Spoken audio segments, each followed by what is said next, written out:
First off, salary negotiating, it can be tough. A lot of people are trying to find a job, have been without a job for months now. So how can you get what you deserve? Don't do it. Here's the first rule of thumb. Don't do it without the tools you need to prepare to score the best possible salary package you can possibly have. Mary Abijay, founder of the Career Stone Group, is here now to help us all out with that. Mary, good to see you. Good to see you. And before we start, I know I'm a week late, but happy birthday, happy anniversary, whatever Happy you anniversary. call it. Oh, that's right. Year-long show. We're still waiting for the balloons and the confetti and all that I stuff. had the cake, and then I just left it on my counter. Oh, is that right? My husband's eating We've it. heard that all week long. I had the champagne, but I drank it this weekend. It's a thought that counts, right? That's At exactly least right. you enjoyed it. I did. How about a pay raise? Yeah. Oh, well, let's talk about Bonus that. here. Well, let's start off here. Let's do it. I've heard that before you ask for the money, before you throw it on the table in an interview, or maybe it's your second or third interview, you know that they want you. You're going to have to do this negotiating that nobody likes to talk money.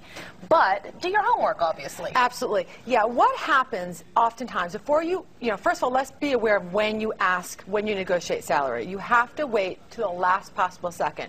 You do not want to lead your interview off with the salary question. You don't want to end your first interview off. What you want to do is you have to be prepared to negotiate when they make you an offer. And you have to do your homework. Okay. So, first of all, prepare to negotiate.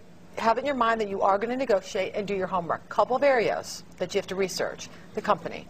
You have to know how much money they have, right? You have to know how fiscally sound they are. You have to know where they're standing is in the industry, and you have to know kind of what their pay scales look like.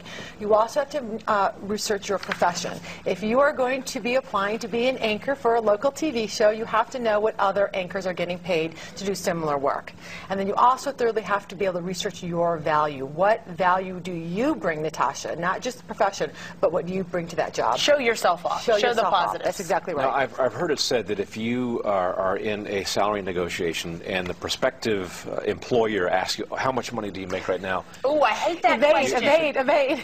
just say, I really choose not to answer that question. Yeah. Now, if they ask you how much your current salary is, you can give them a range. You can't lie about it. You don't want to ever say, if they say to you, Doug, how much are you making now? You can't lie. But you're backed into a corner. You're backed into a corner. You want to be very forthcoming with everything, but that's just personal. That gets their game, for them to win the game over you. That's exactly right. So you want to be able to be evasive without lying. You never want to say you make $50,000 more than you do. Mm-hmm. What you want to be able to do is spin that conversation until you're ready to negotiate to being something like, I'm willing to take any reasonable offer I'm willing to entertain. And that's a good enough answer right there? For that. Turn it back you are in the process. That sends the signal that you're not going to answer this question in the depth that they want to hear. Right. And so, or you could say, I'm confident I'm within your range. But what you want to do is you really want to push this conversation off until you know they want you. Do you think that could put people off at all if they're trying to hire and you're throwing the game back Absolutely on not. Employers know that they have to negotiate. Okay. And it also depends on the level of the job. But what you really want to do is you don't want to start salary negotiations before they want you. Once they psychologically have chosen you, then you have some bargaining power. Mm-hmm. And when you bargain, before you go in, you have to have 3 numbers in mind. You have to have your ideal number. Mm-hmm. That's the top number, the giddy up number, the number that says, "Ooh, I'm so cool." All right. Then you have to have your second number, which is the number like, your satisfaction number. I'll take this. This is fair. Okay. And then you have to have your bottom number. That's your worst case scenario number, the number that if you would be forced to take if you have to. And you never reveal your third number. Okay? That's only for you to know. When you negotiate, you're going to be negotiating down, and they're going to negotiate up. So you always want to lead with a high number. You keep some cards close to your vest. You have to keep that because if you give that lowest number out, that's the starting point. When to know to actually talk about the money. Yeah. They need to bring it up first. It's always best. He who brings it up first. You just walk in. By the way. A little bit of power. So you really want them to bring it up first as much as possible. You really want them to make you an offer first. Because then here's what's going to happen. So let's say we're in negotiation. I've already decided I want you, Doug. Okay. I'm like, okay, so we really would love you for this job. We think you're perfect. And you say, make me an offer. And I say, okay, well, what would you like? And you say, I'll entertain any reasonable offer. Really push it. And they say, I'm going to give you X amount of money. My response to that would be, I'm going to go home and think about that. Exactly. What you want to do in the moment is be silent, repeat the number back, X. Let me Don't think let about them it. put you on the spot. Exactly. Take the time. And do exactly what Doug said. Go home and think about it. And the prospective employer already knows or should know that that's a likely response and should accept that. Right? Look, 80% of recruiting managers and hiring managers expect to negotiate salaries, and only 30% of candidates actually do this. So if you're not going in there preparing to negotiate, you are leaving money on the table. And women are really bad at it. Women leave money on the table all the time because we don't ask. We don't ask, and in many industries right now, we're still a little bit underpaid than men, so that's double. Because we're not negotiating. What are some of the mistakes that you see that a lot of people think, no, this is the way to do it? They bring it up too soon. They bring it up at the end of the first interview, like as they're leaving the first interview, and the employer says, do you have any questions? And then they say, yes, what's the salary range?